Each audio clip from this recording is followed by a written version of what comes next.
Vous êtes sûrement les faux rires qui apprécient le plus mes blagues. L'acteur populaire de sitcom John Ritter nous a quittés la nuit dernière. Il était âgé de 54 ans. John Ritter a été propulsé au sommet de la gloire dans les années 70 par la sitcom Vivre à Trois. John avait une énergie sans limite. Il n'avait pas besoin de parler pour être drôle. Ses fans et ses amis l'admiraient. Son super pouvoir, c'était la gentillesse. John était très serviable. À 50 ans passés, il connaît à nouveau le succès grâce à la sitcom Touche pas à mes filles. John était une star de la chaîne ABC dans les années 70 et s'est redevenu une star d'ABC dans les années 2000. Mais son retour n'a pas été sans conséquences. Il essayait de faire attention à sa santé. John a repoussé ses limites toute sa vie. Il était tourmenté. Et il lui a réservé un sort cruel. Mon père nous disait, si t'es malade, garde-le pour toi. L'homme de 54 ans a été conduit à l'hôpital après avoir fait un malaise sur le tournage de sa nouvelle sitcom. Tout s'est dégradé extrêmement vite. Comme le tour de magie, quand on allume un papier et que ça fait et plus rien. John Ritter est mort sur la table d'opération, pendant que les chirurgiens faisaient tout leur possible pour suturer son aorte.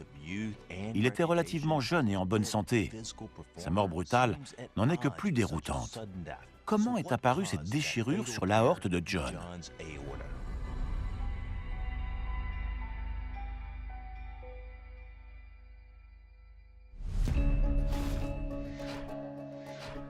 Le docteur Michael Hunter est un médecin légiste réputé dans le monde entier. Il a réalisé des milliers d'autopsies au cours de sa carrière. Depuis plus de 20 ans, il collabore avec les forces de l'ordre et les experts judiciaires pour élucider des cas de mort suspectes ou violentes, faisant ainsi toute la lumière sur les circonstances de ces décès. Le certificat de décès de John Ritter indique que sa mort a été causée par une dissection aortique. Une fois le tissu de l'artère principale du corps déchiré, les constantes vitales de John se sont dégradées et son cerveau a été privé d'oxygène en très peu de temps. Ce cas de décès est très rare. On sait ce qui l'a tué, mais on ignore pourquoi la dissection est apparue et comment elle a évolué. Qu'est-ce qui a causé cette déchirure qui lui a coûté la vie? 2001, Beverly Hills, Californie, 2 ans avant sa mort. L'acteur John Ritter, âgé de 52 ans, s'apprête à passer un scanner complet. C'est Amy Yasbeck, sa seconde femme, qui l'a encouragé à passer cet examen après en avoir entendu parler dans l'émission d'Oprah Winfrey. Grâce à une technologie dernier cri, une image de chaque organe et de chaque tissu du corps de John va être reconstituée. Je suis convaincu que John ne voulait pas que son âge soit un frein à sa carrière. Alors il devait faire attention à sa santé. John est remarié depuis 2 ans avec Amy Yasbeck. Ils se sont connus sur le tournage du film à succès Junior le Terrible. Elle avait la force de caractère nécessaire pour pouvoir rester avec John. Ils formaient une équipe. En rentrant, John assure à Amy que les résultats de son scanner sont bons. C'est une bonne nouvelle pour l'acteur, car il veut toujours être prêt au cas où un rôle se présenterait. Il était comme un lion en cage, toujours à l'affût. John était resté en haut de l'affiche avec son ami Henry Winkler pendant 10 mois, grâce à The Dinner Party de Neil Simon. J'adorais partager la scène avec lui. Il était aussi juste en jouant un drame qu'en jouant une comédie. Il adorait le théâtre parce que c'était comme un tête-à-tête avec son public. John était extrêmement rigoureux. Quand il arrivait sur un tournage, on n'avait pas le droit à l'erreur. Les journées sont longues et éreintantes pour les acteurs plus âgés, mais John ne relâche pas ses efforts. John avait une énergie sans limite. Au premier coup d'œil sur son dossier médical, il semblerait que John Ritter était en bonne santé malgré ses 54 ans. Sa femme a déclaré que son scanner ne montrait aucune anomalie. À l'époque, les scanners étaient relativement récents, et s'ils étaient correctement réalisés, les comptes rendus étaient fiables et permettaient de déceler de nombreux problèmes de santé. il n'y avait aucun signe que l'aorte de John pouvait être endommagée.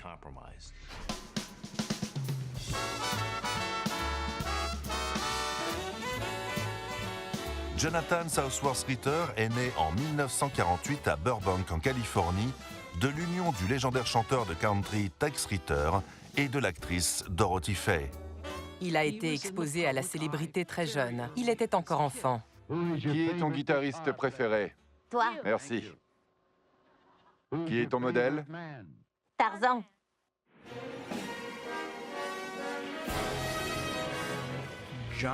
John était un pur produit d'Hollywood.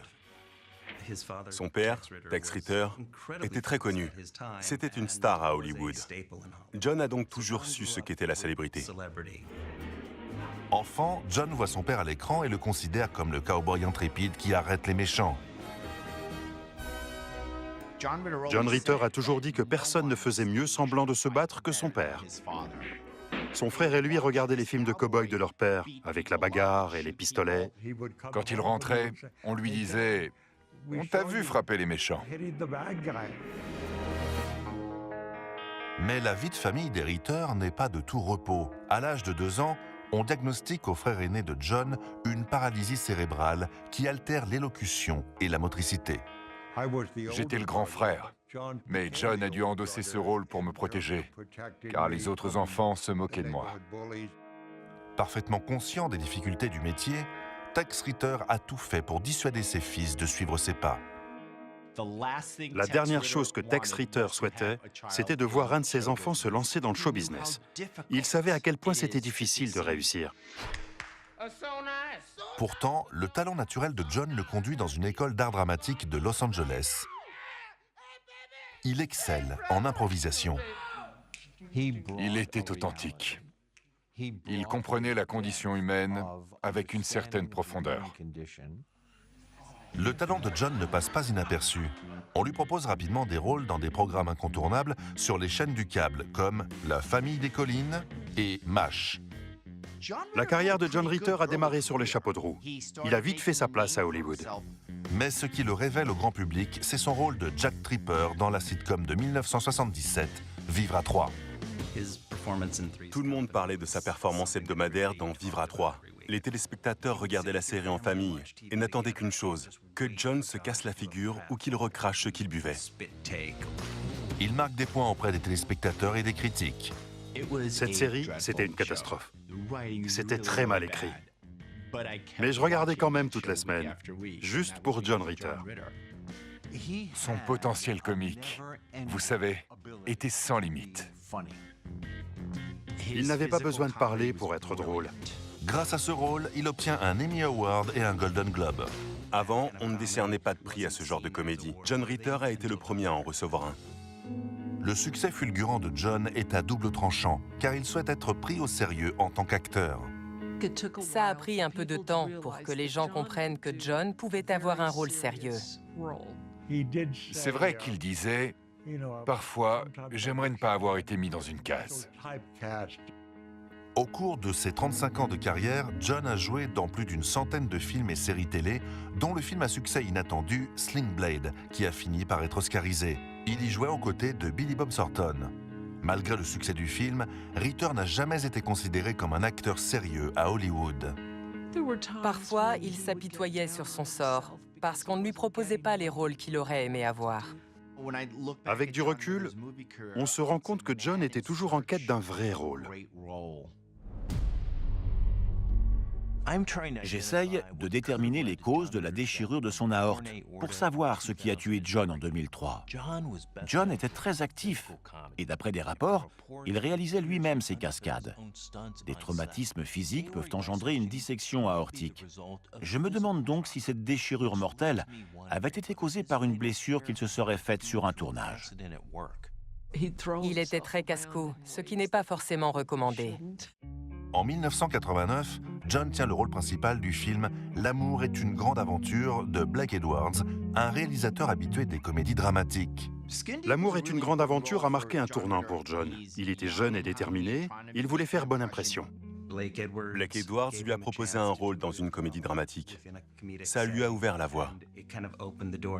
C'est grâce à son humour qu'il obtient le rôle, comme à son habitude. Une fois, il a dit « Il faut souffrir pour son art ». Et ça a été le cas pour ce film. Il a dû faire 2 prises pour une scène dans laquelle plusieurs centaines de litres d'eau se déversaient sur lui. Une citerne entière pourrait raser une maison. Une demi-citerne pourrait écraser un être humain. Et c'est un tiers de citerne qui s'est déversé sur lui. 2 fois. Il s'est gravement disloqué l'épaule. Ça lui faisait vraiment mal. Un choc à la poitrine peut engendrer une pression conséquente sur l'aorte. Cette pression peut ensuite engendrer une déchirure. Le fait que John s'agitait beaucoup et qu'il réalisait lui-même ses cascades a pu endommager son aorte sur le long terme. Cependant, le risque de mort immédiate est de 85% dans ce cas de figure. Comme presque 15 ans se sont écoulés entre cette blessure et la mort de John, et que ses rôles ultérieurs ont été moins périlleux, je ne pense pas que ce soit ce choc qui ait induit la dissection aortique de John. Avant sa mort, à l'âge de 54 ans, John semblait être en bonne santé. 2 ans plus tôt, un rapport médical complet n'avait montré aucun signe inquiétant. John réalisait lui-même ses cascades et il se blessait souvent. Comme ces blessures dataient de plusieurs années, on ne peut pas affirmer qu'elles aient causé sa mort. Mais en m'intéressant au train de vie que John menait lorsqu'il était au sommet de sa gloire, un détail a attiré mon attention. Grillez-vous une Virginia. Il fumait. Pas mal, hein? Au départ, il s'est mis à fumer uniquement pour ses rôles. En termes d'odeur, ce n'est pas pire que vos pieds. Vous voyez? Sa cigarette était l'extension de son bras. Il fumait quand il était en groupe, il fumait pour ses rôles, et il n'y voyait aucun mal. Fumer, même occasionnellement, est mauvais pour la santé. Une seule cigarette suffit à endommager les artères. La choléine, substance que l'on trouve dans les cigarettes, empêche l'acheminement du cholestérol depuis les dépôts graisseux jusqu'au foie. Le cholestérol bouche alors les artères. C'est ce qu'on appelle l'athérosclérose. Si une artère devient rigide ou plus étroite, une dissection peut avoir lieu en cas d'augmentation de la pression artérielle. Mais d'après un rapport, John aurait arrêté de fumer en 1979. Des recherches récentes ont montré que les dégâts provoqués par le tabac sur les vaisseaux sanguins peuvent être inversés. Comme il n'avait pas fumé depuis 25 ans, je peux écarter le tabagisme des causes potentielles de sa mort. Pourtant, sur son certificat de décès, le médecin légiste a noté que l'hyperlipidémie était l'une des causes du décès. C'est une information non négligeable. L'hyperlipidémie, aussi appelée cholestérol, se traduit par un taux de graisse très élevé dans le sang. Cela peut être héréditaire, mais c'est le plus souvent dû à une mauvaise hygiène de vie. Je dois donc me pencher sur les habitudes alimentaires de John. Printemps 2002, Beverly Hills, Californie. 18 mois avant sa mort. John profite du calme de son foyer après avoir passé 10 mois à Broadway. Il parcourt des scripts qu'il a reçus à la recherche de son prochain rôle. John était un mauvais élève quand il s'agissait de nourriture. Il adorait manger. Après les tournages, on mangeait des bagels au saumon et à la crème. Parfois, on allait chercher des sandwichs au pastrami. Il ne commandait jamais de salade. Il préférait le burger du chef avec des frites. Le foie crée le cholestérol à partir du gras que l'on ingère. Cela fait partie du fonctionnement normal du corps. Mais si notre taux de lipides dans le sang augmente trop, les artères peuvent se raidir et se boucher, ce qui augmente la pression sanguine. C'est l'un des principaux facteurs qui peuvent mener à une dissection aortique. L'hypertension chronique accélère le processus naturel de vieillissement des tissus et entraîne un affinement de la paroi des artères, ce qui facilite les déchirures. Je ne peux pas affirmer que John avait de l'hypertension. Mais dans la plupart des cas de décès liés à des dissections aortiques, Les patients en souffraient depuis plusieurs années. Cela nous mène à nous intéresser à un autre facteur de risque pour John. Comme beaucoup de cinquantenaires, son embonpoint se concentrait sur son ventre. Malgré son dynamisme lors des tournages, il avait tendance à prendre un peu de poids et à prendre des poignées d'amour aussi. Le problème de la graisse abdominale, c'est qu'elle compresse les organes internes, dont le cœur, et cela augmente les risques de dissection aortique. On a l'air d'être un peu plus gros à la télé. Donc, si on abuse un peu trop des sandwichs au pastrami, on remplit l'écran et on ne laisse pas de place pour les autres acteurs. Tout ça juste à cause du pastrami. Mon attention se porte sur des rapports qui montrent que le poids de John a énormément varié. Donc, je me demande s'il a été contraint de créer un déficit calorique pour perdre du poids, comme le font de nombreux acteurs. En 1979, alors qu'il est au sommet de sa gloire avec Vivre à 3, on propose à John d'avoir le rôle principal dans un film hollywoodien pour la première fois. On ne peut pas avoir le rôle principal quand on a quelques kilos en trop. C'est l'occasion pour lui de jouer dans la cour des grands. 2 ans après avoir épousé l'actrice et mannequin Nancy Morgan, ils attendent ensemble le premier de leurs 3 enfants. Dans Captain Avenger, il joue le rôle d'un acteur qui devient super-héros sans le vouloir, car il porte un costume pour la promotion d'un film. Quand il a auditionné pour le rôle de Captain Avenger, il avait une dizaine de kilos à perdre. L'équipe de production était très ferme. Ce n'était pas un second rôle. John avait tout à gagner. Il voulait obtenir le rôle principal. Il voulait être une star de cinéma. Et ce n'est pas possible quand on a du ventre. Il faut être mince. Pour pouvoir rentrer dans son costume, John a engagé un coach fitness d'Hollywood. Grâce à cette aide, il est descendu à 78 kilos pour 1,80 m. Au départ, il n'était pas capable de faire plus d'une traction. Après un programme de 3 mois, il pouvait en faire une dizaine avec un poids de 25 kilos attaché à ses hanches. Il a perdu tous les kilos qu'il avait à perdre, mais ça lui a demandé beaucoup d'efforts. Un déficit calorique sur le long terme peut affecter le cœur et fragiliser les vaisseaux sanguins. Cela peut créer de micro-déchirures qui favorisent l'athérosclérose et les crises cardiaques. En plus d'être néfaste pour sa santé, le film a été un échec au box-office. Roger Ebert n'a pas été convaincu par le film. John cherchait le rôle parfait. Il savait que ce rôle existait, mais il se perdait dans ses recherches. Est-ce que John est décédé parce qu'il n'arrivait pas à connaître le succès à Hollywood ? Le médecin légiste de renommée mondiale, le docteur Michael Hunter, cherche à découvrir la vraie cause du décès de l'acteur de sitcom John Ritter. J'essaie d'identifier ce qui a déclenché la mort de John Ritter.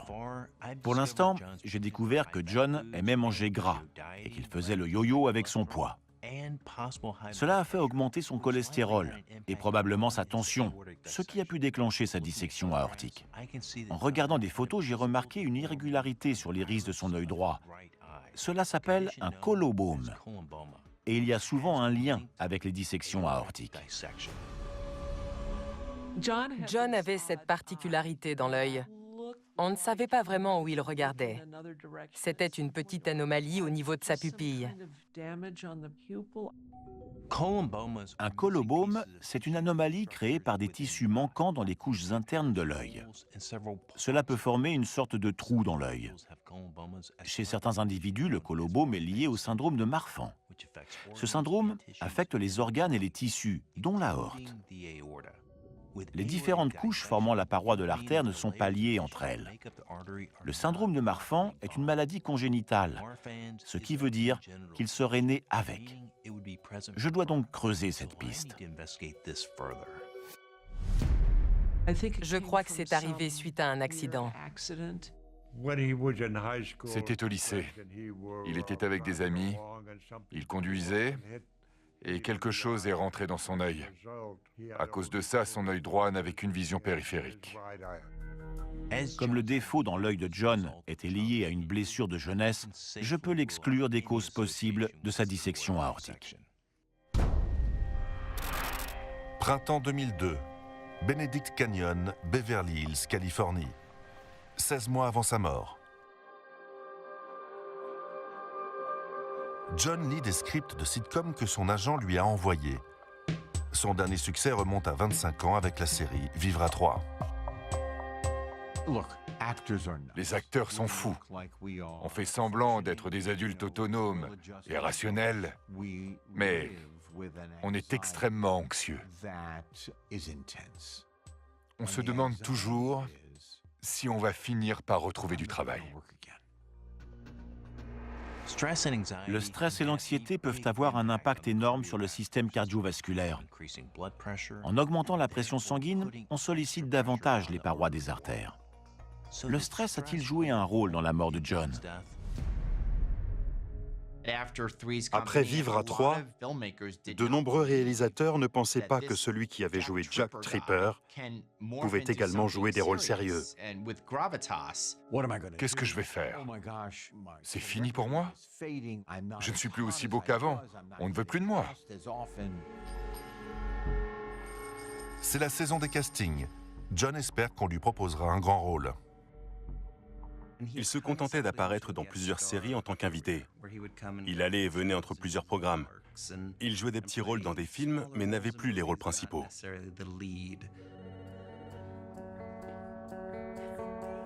En apprenant qu'il avait eu le rôle principal de la sitcom Touche pas à mes filles, il se rend compte qu'il a déjà lu le script. Touche pas à mes filles, ce n'était pas du grand art. Malgré son manque d'enthousiasme, John sait qu'il ne peut pas refuser cette opportunité. Comme il a vu la carrière de son père s'éteindre doucement, il est conscient qu'avec la télévision, tout peut changer très vite. Tex ne faisait plus que des concerts. Il chantait à des rassemblements de country. John était à l'aise avec l'idée de se diversifier, parce qu'il avait vu la carrière en dents de scie de son père. Je pense qu'il savait parfaitement comment garder les pieds sur terre pour continuer à travailler.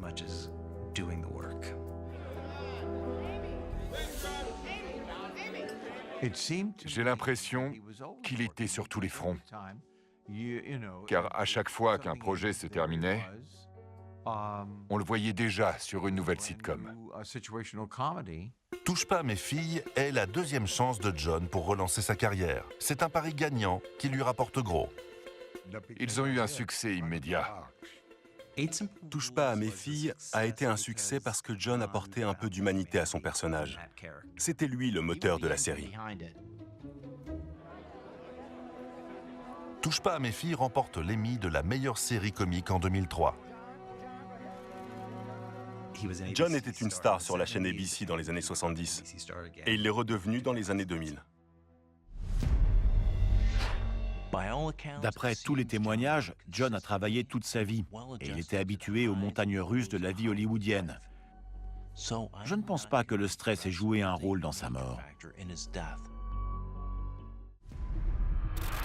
Septembre 2003, studio Walt Disney à Burbank, Californie. 2 semaines avant sa mort. John Ritter est sur le tournage de Touche pas à mes filles. La série vient d'être renouvelée pour une 2e saison et John a signé un contrat qui peut lui rapporter plus de 40 millions de dollars en 7 ans. Alors qu'il répète une scène dans une cage d'escalier, il perd son souffle. Il courait dans les escaliers et son partenaire Robbie Benson a vu qu'il était vraiment essoufflé, mais n'a rien dit. Il n'a rien dit et c'est l'un des plus grands regrets de sa vie.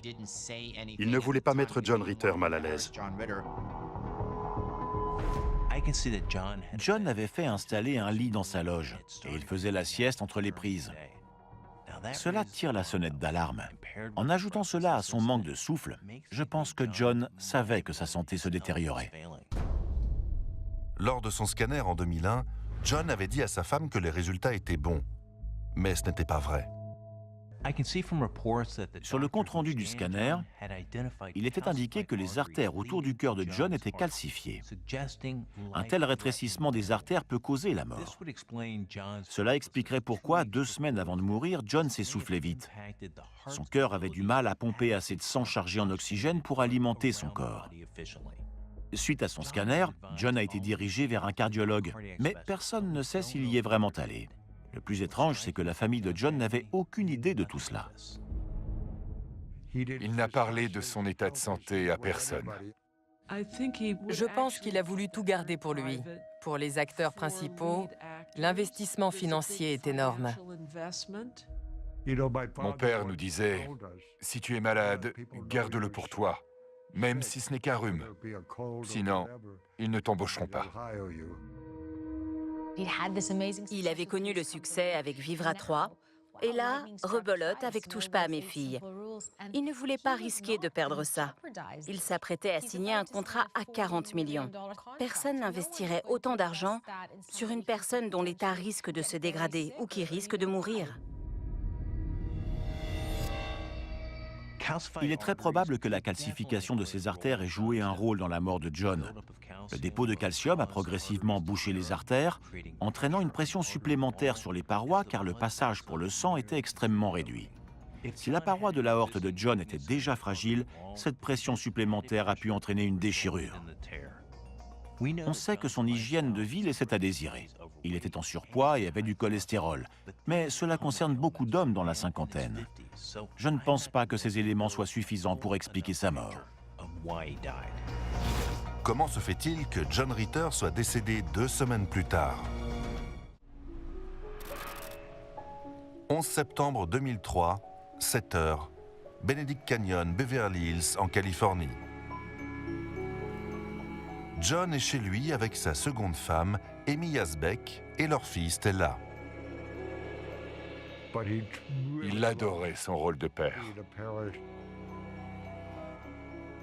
C'était un père formidable, vraiment formidable.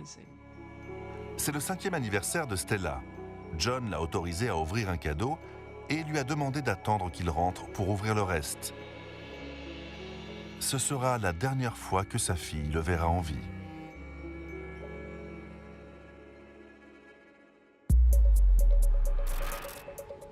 « 7h30, Beverly Hills, Californie, 16 heures avant sa mort.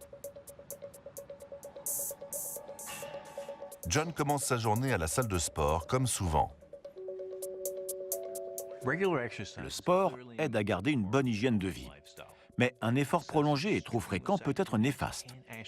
Un effort trop intense peut faire augmenter la pression artérielle et solliciter davantage les parois de l'aorte. Il essayait de faire attention à sa santé pour pouvoir continuer à faire ce qu'il avait toujours fait.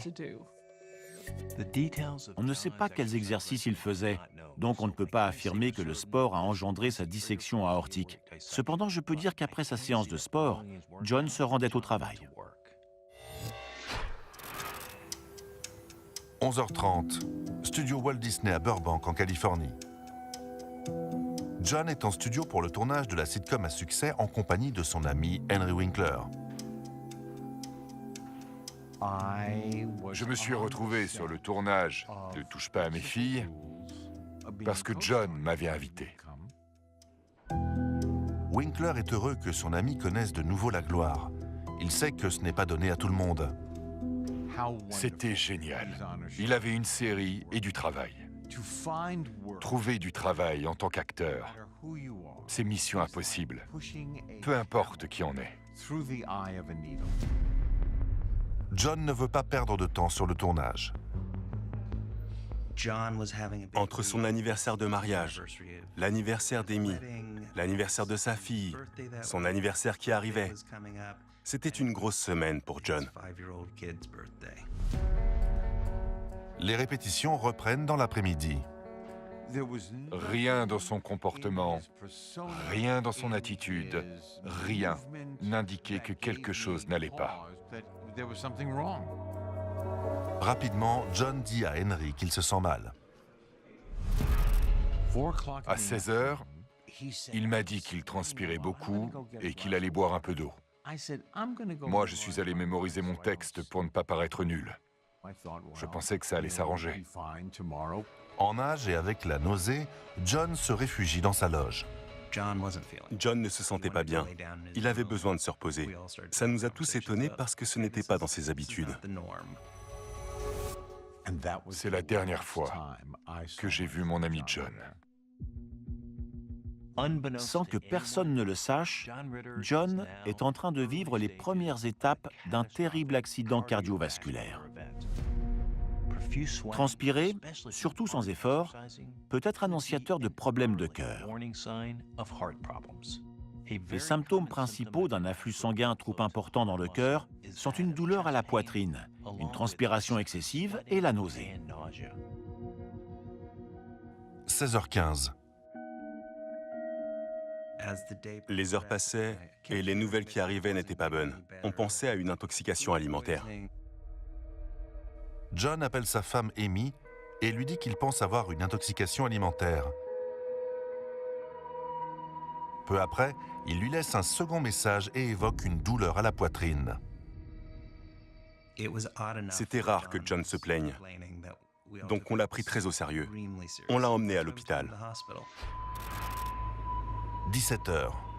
John est conduit au centre médical Saint-Joseph-Providence, l'hôpital même qui l'a vu naître presque 55 ans plus tôt. Son producteur, Flody Suarez, est à son chevet. John était mon ami et je n'aurais jamais abandonné personne à l'hôpital. Malgré son état, John ne laisse rien paraître. Il fait même des blagues sur les vidéos qu'il devrait être en train de tourner. Une fois les médecins partis, je suis allé le voir et il a haussé les épaules en disant « Ça va, on va les faire tes vidéos ». Même s'il était sûrement terrifié, il faisait rire les gens. C'était tout lui. C'est la dernière fois que l'on s'est parlé. 18h30. La femme de John arrive à l'hôpital. Amy est venue dès qu'elle a pu. Elle est restée avec lui tout l'après-midi et toute la soirée. La situation s'aggravait. 19h15. John présente tous les symptômes d'une crise cardiaque. Les médecins trouvaient que ça ressemblait beaucoup à une crise cardiaque. Les dissections aortiques sont particulièrement difficiles à identifier parce que les symptômes peuvent être très différents d'un patient à l'autre. L'apparition soudaine d'une très forte douleur est le symptôme le plus répandu. La douleur est généralement située dans le dos ou sur les épaules et se diffuse le long des bras. Dans les cas les moins fréquents, comme celui de John, la douleur peut être ressentie au niveau de la poitrine. Pour les patients qui ressentent une douleur dans la poitrine, il est 100 fois plus probable qu'il s'agisse d'une crise cardiaque que d'une dissection aortique. À 19h25, on injecte à John des anticoagulants. Les anticoagulants qui servent à fluidifier le sang sont généralement administrés lors de crises cardiaques, car ils permettent au sang de circuler plus facilement dans les artères bouchées. Mais si on traite une dissection aortique, le sang s'écoule déjà par la déchirure. Les anticoagulants sont donc à proscrire, car ils faciliteraient l'écoulement du sang et précipiteraient le décès. Les médecins en charge de John demandent une angiographie. À partir de là, ils se sont intéressés à son cœur. Ils voulaient éviter une opération chirurgicale. Une angiographie est un scanner pour lequel on utilise de l'iode, un produit de contraste qui permet de mieux voir le sang et de pouvoir mieux observer le système artériel. La solution est injectée à l'aide d'un tube souple et fin que l'on appelle cathéter. Cela permet de voir au scanner le sang qui circule dans les vaisseaux, ainsi que de repérer les vaisseaux bouchés ou obstrués. Au service de radiologie, avant que les médecins n'identifient la déchirure, le cœur de John s'arrête de battre. Les médecins insèrent un ballonnet de contre-pulsion pour maintenir les artères ouvertes. Le ballon de contre-pulsion intra-aortique sert à conserver un afflux sanguin pour garder John en vie. Les médecins pensaient traiter une crise cardiaque, mais à chaque action qu'ils réalisaient, la déchirure s'agrandissait. John est emmené au bloc pour une opération en urgence. À 22h, les médecins lancent le code d'alerte pour les urgences vitales. Dès qu'il est rentré au bloc, on a entendu le code d'alerte. Tout s'est dégradé extrêmement vite. Et c'était fini. À 22h48, malgré les efforts des médecins, John Ritter est déclaré mort. Mon Dieu, mon Dieu, mon Dieu. Il était parti. L'acteur populaire de sitcom John Ritter nous a quittés la nuit dernière. Il était âgé de 54 ans. Une anomalie au cœur qu'il ignorait l'a emporté. À 23 heures, j'étais au lit et on m'a appelé. John est parti. Je disais en boucle, comment ça, il est mort?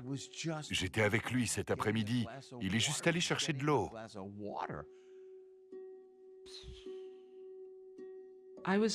J'étais chez moi, à Santa Barbara, je repeignais un mur. Quelqu'un m'a appelé pour me présenter ses condoléances et je me suis écroulée. Je n'oublierai jamais. C'est difficile à expliquer. J'étais dévasté. C'était mon frère, mon meilleur ami. Je n'étais pas heureux de le perdre. La famille de John est profondément attristée. Pour sa famille, les résultats de son scanner étaient bons. Un procès a été lancé pour homicide involontaire suite à la mort de John Ritter. Amy poursuit l'hôpital en justice pour faute professionnelle. Elle dit que s'il avait reçu les soins nécessaires et que si son diagnostic avait été correctement réalisé ce soir-là, il serait toujours en vie. À l'issue du procès, les jurés ont déclaré que les médecins qui se sont occupés de John l'ont fait en toute bonne foi. À 9 contre 3, le verdict a été rendu. Les médecins ne sont pas reconnus coupables. Même s'ils n'ont pas repéré sa dissection aortique dès le départ, on ne peut pas parler de négligence médicale. Les dissections aortiques sont les affections cardiaques les plus meurtrières. 22% des patients souffrant d'une dissection aortique décèdent avant même d'avoir reçu des soins. La mort de John est évidemment une tragédie, mais elle n'est pas liée à une erreur médicale. J'aimerais quand même découvrir les causes de la dissection aortique de John. Il était jeune et les personnes les plus touchées ont généralement entre 60 et 80 ans.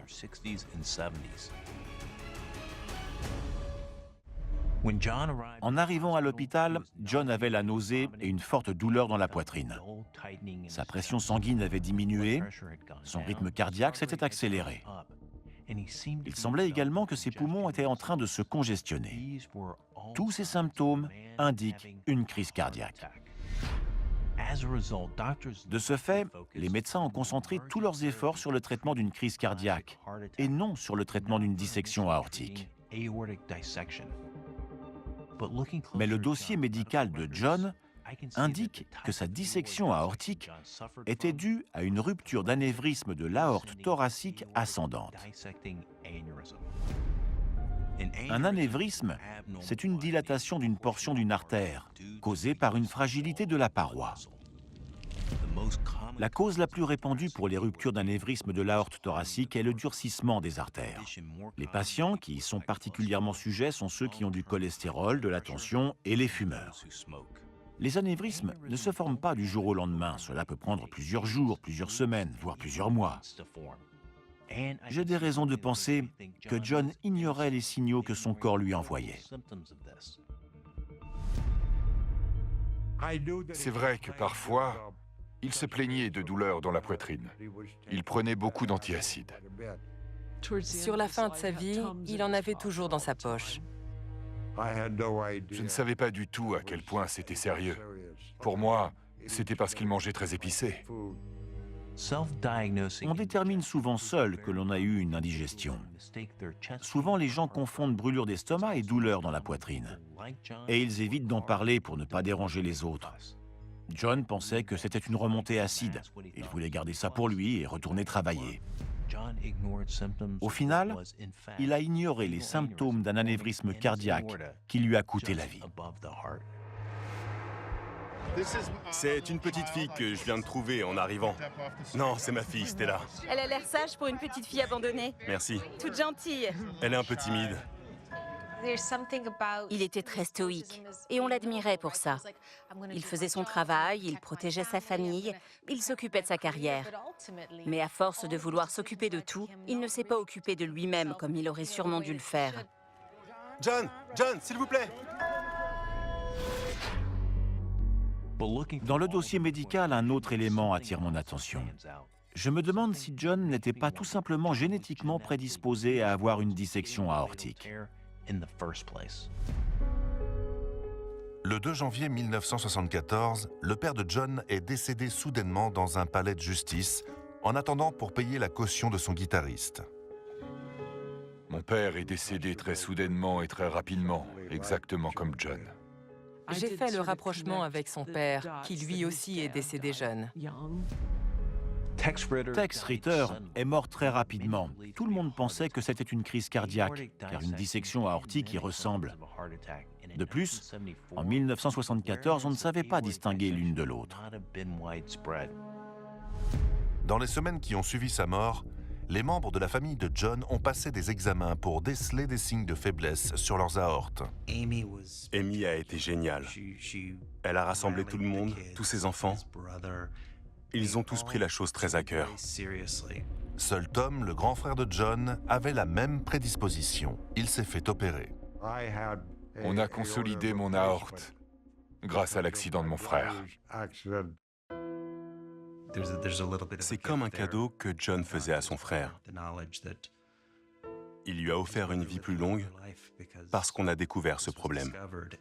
Suite à sa mort, Amy Yazbek, désormais veuve, crée la fondation John Ritter afin de sensibiliser les gens à la santé aortique. Le message que l'on veut faire passer, c'est faites-vous dépister. Parce que si un membre de votre famille est atteint, il est probable que vous le soyez aussi.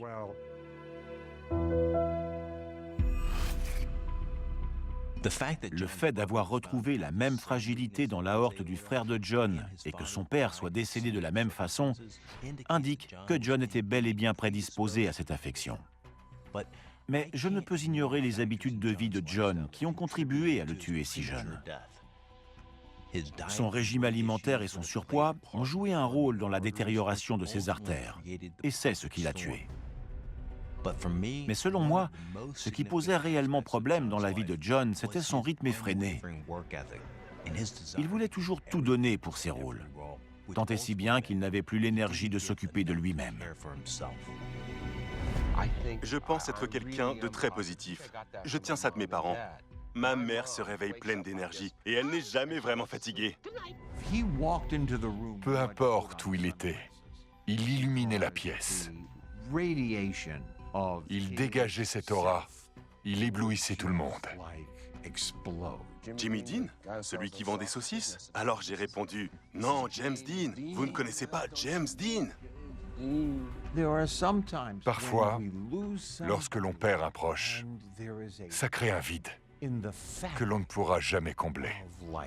Ce qui me fait lever le matin, c'est cette idée que l'on est ici pour s'aimer les uns les autres et pour prendre soin les uns des autres. Je me suis toujours dit qu'il était mort parce qu'il riait trop fort. Il avait un cœur énorme et il me manque terriblement. Et quand nous retournerons au ciel, je lui dirai que je ne faisais que mon travail. Vous êtes sûrement les faux rires qui apprécient le plus mes blagues.